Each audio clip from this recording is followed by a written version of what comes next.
Netanagri is brought to you by Pagar Khata. Download the app now. मालिक, क्या इस बार भी लेट होगा पगार? पप्पू का, राजू का, छोटू का, सबके पगार का हिसाब करेगा तेरा मालिक मिनटों में। वो कैसे? पगार खाता के आकर्षक फीचर्स के साथ, क्योंकि स्टाफ खुश रहेगा तभी तो बिजनेस आगे बढ़ेगा। आज ही पगार खाता डाउनलोड करें।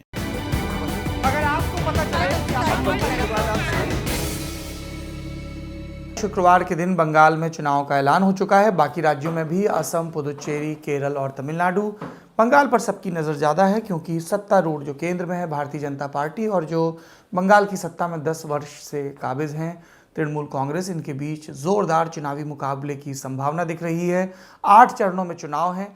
हाल ही में बंगाल का एक लंबा दौरा करके लौटे हैं लल्लन टॉप के पत्रकार प्रशांत मुखर्जी, जो हमारे साथ जुड़े हैं। इनसे जानेंगे कि एज ऑफ नाउ क्या नज़र आ रहा है। यात्राएं निकल रही हैं, कभी अमित शाह, कभी नरेंद्र मोदी, कभी जेपी नड्डा, कभी स्मृति ईरानी, और उधर से ममता बनर्जी मोर्चा साधे हुए हैं। प्रशांत बाबू, क्या है बंगाल का अब हाल? 8 चरणों में चुनाव, पहली प्रतिक्रिया तो इस पर चाहूँगा।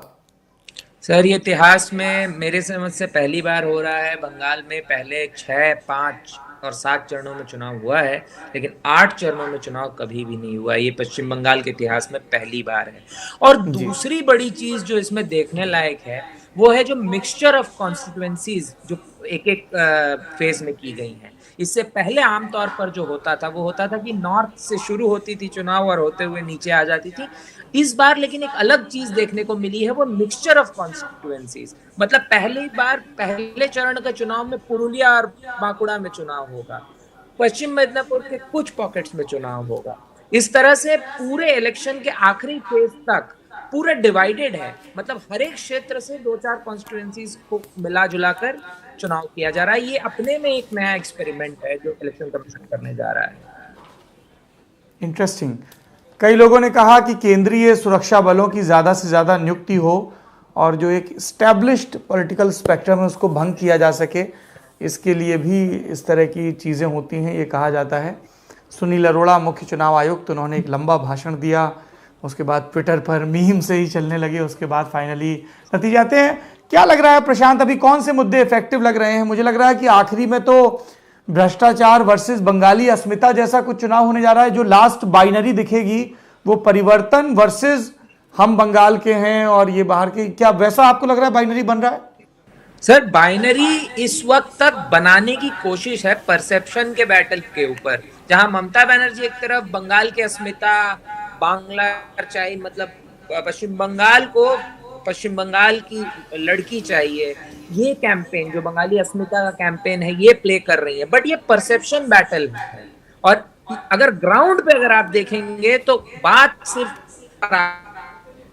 एक तरफ पोलराइजेशन है, दूसरी तरफ तृणमूल कांग्रेस के खिलाफ करप्शन, कट मनी, आम्फान को लेकर जो दिक्कतें आई थी, लोगों को पैसे नहीं मिले थे, वो है मुद्दा। ग्राउंड पे सिर्फ यही मुद्दा देखने को मिल रहा है। ग्राउंड पे पोलराइजेशन देखने को मिल रहा है, जो धर्म के आधार पर पोलराइजेशन हुआ है, जिसका रिफ्लेक्शन लोकसभा 2019 के नतीजों में भी था। तो ग्राउंड पे ये दो चीजें हैं, वहां पर करप्शन, कट मनी और डर और भय का एक माहौल, और दूसरी तरफ जाति धर्म के आधार पर पोलराइजेशन हुआ है। जहां परसेप्शन का बैटल है वहां पर बाहरी यहाँ के लोग रहने वाले हैं, बंगाल से बाहर से आए, जिसे कहते हैं बांग्ला में, उसका यूज कर रही है तृणमूल कांग्रेस, या अस्मिता को उठा रही है, ज्यादा से ज्यादा इसकी कोशिश कर रही है। ये परसेप्शन बैटल है। आप करप्शन कह रहे थे, अभी जो सबसे ज़्यादा मतलब लाउड जो डेवलपमेंट सुनाया आया दिल्ली में कि ममता बनर्जी के भतीजे, उनकी जो धर्मपत्नी है, उनको सीबीआई के नोटिसेस गए, जो कोलकाता की एसीबी शाखा है के जो अलेज्ड वहाँ पे चोरी हुई है और अवैध उत्खनन हुआ है। ये मुद्दा मतलब कितना बड़ा है और ये मतलब इसको कितना मतलब ट्रैक्शन गेन कर सकती है बीजेपी इस एक चीज़ पे कि सीएम की फैमिली में कुछ गड़बड़ हुई है? देखिए, इसका कोई रेजोनेंस है क्या पब्लिक के साथ में? देखिए निखिल, करप्शन का रेजोनेंस है, और करप्शन जो शब्द है वो तृणमूल कांग्रेस के साथ जुड़ा हुआ है, ये बहुत क्लियर है। लेकिन बीजेपी इस तरह से करप्शन का इस्तेमाल नहीं कर रही है चुनाव अपने प्रचार में, क्योंकि अगर बीजेपी करप्शन का इस्तेमाल करेगी, जो जितने दागी नेता हैं वो आज बीजेपी में शामिल हो गए हैं जो करप्शन की मार झेल रहे हैं, इस वजह से जनता में गुस्सा देखने को जरूर मिल रहा है कि देखो ये भी शामिल था, वो भी। बीजेपी बनाने की कोशिश नहीं कर रही है बंगाल में, और बीजेपी बिल्कुल चुप है किसी भी तरह के करप्शन के। मतलब चुनावों में बहुत ज्यादा मिल जाएगा जहां पर रैलियों में वो भाषण दे रहे हैं, लेकिन ग्राउंड लेवल पे जो बीजेपी के कार्यकर्ता आपको देखने को मिलेंगे वो तृणमूल कांग्रेस के करप्शन के खिलाफ प्रचार करते हुए मिलेंगे। वो आपको किसी स्ट्रे इंसिडेंट या किसी एक विशेष नेता को पकड़े जाने के ऊपर वो कुछ नहीं बोल रहे हैं, क्योंकि वहां सवाल बहुत सारे उनके अपने नेताओं पर आ जाएगा जो अभी तृणमूल का दामन छोड़ बीजेपी में शामिल है। अच्छा प्रशांत, मेरा अगला सवाल गठबंधन को लेकर है। पहले खबरें आ रही थी कि जंगल महल इलाके में अपने आप को और मजबूत करने के लिए शायद हेमंत सोरेन और ममता बनर्जी साथ आए, विपक्षी एकता के नारे को बुलंदी दी जाए। फिर बात हुई कि आरजेडी की तरफ से श्याम रजक बात कर रहे हैं। क्या आपको लगता है कि ममता बनर्जी किसी भी किस्म के गठबंधन में शामिल होंगी, जैसे पहले हमने देखा है वो कांग्रेस के साथ गठबंधन में रही हैं, या ये एक तरह से शायद ये दिखाया कि कमज़ोर पड़ रही इसलिए गठबंधन की ज़रूरत पड़ी, जैसा 2017 में यूपी में मैसेज किया था कि 12 में अखिलेश यादव अपने दम पर सत्ता में आ गए थे और 17 में उन्हें कांग्रेस के साथ जाना पड़ा। अलायंस को लेकर अभी क्या सीन दिख रहा है बंगाल में? सर, मुझे जो ग्राउंड आया और जितने भी तृणमूल हमने बात की, मंत्रियों से बात की, उससे एक चीज तो साफ है कि तृणमूल इस चुनाव में अकेले ही जाना चाहती है, क्योंकि ममता बनर्जी ये जो दावा कर रही हैं बार बार कि उन्होंने बंगाल के लिए डिलीवर किया है, जहां तक स्कीम्स का सवाल है, जहां तक बाकी चीजों का सवाल है, तो उनकी स्कीम्स बहुत हद तक लोगों तक फायदा पहुंचा पाई है।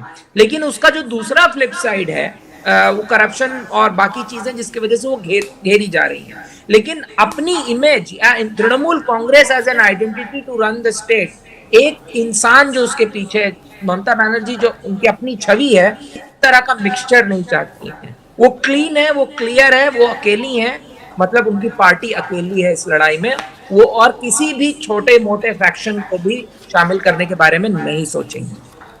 अच्छा, और अगर हम बीजेपी के सवाल पर आएंगे आखिरी में, उससे पहले मैं जानना चाहता हूं कि AIMIM या फुरफुरा शरीफ वाली जो पार्टी का अलायंस था उसकी बात चल रही थी, या लेफ्ट या कांग्रेस, इनकी कुछ तैयारी दिख रही है या ये फिर से अपने पॉकेट्स तक सीमित हैं? लोकसभा में कांग्रेस का चेहरा बंगाल से आता है, अधीर रंजन चौधरी, लेकिन बंगाल में तो कुछ दिख नहीं रही हलचल। राहुल गांधी का भी ज़्यादा फोकस तमिलनाडु पर है, केरला पर है। वो साफ है, क्योंकि कांग्रेस अपने बेस्ट फ्लैंक पे प्ले करना चाहती है। केरल और तमिलनाडु इस वक्त कांग्रेस के लिए बेस्ट फ्लैंक है प्ले करके ज्यादा सीटें जीतने के लिए। पश्चिम बंगाल में उनको पता है कि जिस तरह का पोलराइजेशन हुआ था, कांग्रेस की मजबूत कांग्रेस को भारी वोट मिले थे 2019 के लोकसभा चुनाव में, अगर विधानसभा के वाइज उसको डिवाइड करके देखें तो जब भी पोलराइजेशन होगा, जो इमर्जिंग लार्जर पार्टी है उसके साथ वोटिंग ट्रेंड्स जाने का पॉलिटिकल कल्चर है, वो हम देखते आए और वो होगा। इस वजह से कांग्रेस इस बात को बहुत अच्छी तरह से जानती है। लेकिन एक बड़ी बात जो इसमें होने वाली है, लेफ्ट और कांग्रेस का कल एक रैली होने वाली है पश्चिम बंगाल के ब्रिगेड में। ब्रिगेड पैरेड ग्राउंड रैली के नाम से मशहूर, ये हर बार इलेक्शन से पहले किया जाता है। इस बार उस ब्रिगेड पैरेड ग्राउंड की रैली में एक बहुत बड़ी भीड़ उमड़ने की उम्मीद लगाई जा रही है। 2016 में भी भीड़ बड़ी थी, लेकिन इस बार और बड़ी हो सकती है, क्योंकि अब तक लेफ्ट और कांग्रेस ने जिन जिन इलाकों में रैली किया है, वो तृणमूल कांग्रेस और मोदी जी के रैलियों से बड़ी रैलियां की हैं उन्होंने। हाँ, इसका वोट में कितना चेंज होगा ये कह पाना बहुत मुश्किल है, क्योंकि जमीन में इलेक्टोरल कन्वर्जन इसका नहीं दिख रहा है। जहां तक मुद्दों के सवाल पर जो वो रैली कर रहे हैं, तो लोग उनके साथ इकट्ठा हो रहे हैं। AIMIM पिक्चर से बाहर है इस वक्त। फुरफुरा शरीफ ISF पार्टी लेफ्ट कांग्रेस के साथ अलायंस क्लिंच कर चुकी है। इस अलायंस से सबसे ज्यादा जो नुकसान होगा वो तृणमूल कांग्रेस को होगा। अगर 1% का भी वोट स्विंग मुस्लिम पार्टीज का हो जाता है, या लेफ्ट और कांग्रेस अपना 1% भी वोट इनके बदौलत वापस हासिल करने में कामयाब होती है, तो करीब 20 ऐसी सीटें हैं जिसमें बीजेपी और तृणमूल के क्लोज कॉन्टेस्ट में बीजेपी आगे निकल सकती है। अच्छा, मेरा आखिरी सवाल प्रशांत आपसे ये है कि भारतीय जनता पार्टी की तरफ से नरेंद्र मोदी कई दफ़ा सरकारी कार्यक्रमों के सिलसिले में कई बार पार्टी के कार्यक्रम और उनके बाकी मंत्री और संगठन के लोग भी जुटे हैं। पिछले दिनों कई फिल्मी हस्तियों का जिक्र आया जिन्होंने पार्टी शामिल की। फिर एक ड्रग्स का केस आया, उसमें भी खूब इल्ज़ाम चल रहे हैं कि किसने किसको पकड़ाया, कौन किसके करीब था। बीजेपी की स्ट्रेटजी क्या उसी प्लैंक पर लगातार एग्रेसिव होती जा रही है या कुछ उसमें नए नए एलिमेंट भी ऐड हो रहे हैं?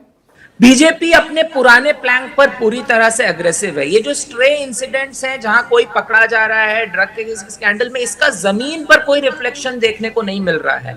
वहां लोग क्लियर हैं, लोगों के अंदर एक डर है, डर से वो हेट्रेड में बदल रहा है और हेट्रेड में वो वोट कर रहे हैं तृणमूल कांग्रेस के खिलाफ। अगर हम 2011 का चुनाव देखेंगे पश्चिम बंगाल में, तो वो वोट तृणमूल कांग्रेस के लिए बिल्कुल भी नहीं था, वो वोट था सीपीएम के खिलाफ, एंटी लेफ्ट था, जो सीपीएम वाली नेतृत्व के एंटी लेफ्ट वोट था। एंटी लेफ्ट वोट किसको गया? जो लार्जर परसेप्शन में अपने आप को ओपोजिशन की तरह पेश कर पाया। इस वक्त अब लार्जर परसेप्शन में अपने आप को ओपोजिशन की तरह पेश करने में लेफ्ट कांग्रेस मिलकर भी नहीं कर पा रहे हैं पश्चिम बंगाल में, और बीजेपी ने उस प्लान को कैप्चर कर लिया है पूरी तरह से। तो जो डिफॉल्ट बेनिफिशियरी बनता है पश्चिम बंगाल में इस समय, जो तृणमूल के एंटी वोट का बेनिफिशियरी है, वो है बीजेपी। जब हम इलाकों में गए, लोगों से बात किया, उनको कैंडिडेट नहीं पता है, लेकिन वो जानते हैं कि वो बीजेपी को वोट करने वाले हैं क्योंकि वो परिवर्तन को वोट करेंगे, ऐसा वो कह रहे हैं। यहाँ आरएसएस नहीं है रिस्पॉन्सिबल बीजेपी की राइज के पीछे, बल्कि बीजेपी के मेटियोरिक राइज के पीछे तृणमूल का एंटी इनकम्बेंसी है, तृणमूल के खिलाफ जो गुस्सा है उस पर कैपिटलाइजेशन है। ये है यहाँ का पॉइंट, और यही इसी बात को रीड करने में बहुत सारे रिसर्चर या पत्रकार इस नैरेटिव में चले जाते हैं कि कैंडिडेट कौन है नहीं पता, सीएम फेस कौन है नहीं पता, लेकिन लोगों को इतना पता है कि उन्हें वोट तृणमूल के खिलाफ। तो बेसिकली जो पोलिंग बाइनरी है, if I can come back to the original term, तो वो pro Mamata and anti Mamata, उस पर तय होना है इस बार का चुनाव। प्रशांत, आप हमारे साथ जुड़े, बहुत बहुत शुक्रिया। उम्मीद करता हूं कि आप ज़मीनी हकीकत में जो चीज़ें देख के आए हैं वो जल्द ही दर्शकों के सामने होंगी, ताकि हमारे दर्शकों को बंगाल की मौजूदा पॉलिटिकल सिचुएशन के बारे में और जानकारी मिले। और जल्द ही प्रशांत मुखर्जी, मैं, आपका दोस्त सौरभ और भी कई नौजवान साथी, मतलब मैं नौजवान नहीं हूँ, फ्लो में बोल गया, आपको लल्लन टॉप के परचम तले बंगाल के चुनाव में नज़र आएंगे। असम का चुनाव भी कवर करने की कोशिश करेंगे, पर जैसा प्रशांत ने जिक्र किया अभी बहुत थिन स्प्रेड हो गया है अलग अलग एरियाज़ में, तो और हमारी टीम अभी छोटी ही है, तो हमें देखना होगा। क्योंकि हम और ईमानदारी से कहें तो हम थोड़ा ही सही, लेकिन तमिलनाडु और उससे ज़्यादा केरल का चुनाव भी और पुदुचेरी का भी कवर करना चाहते थे, लेकिन अब देखते हैं कि संसाधन और समय कितनी इजाज़त देते हैं।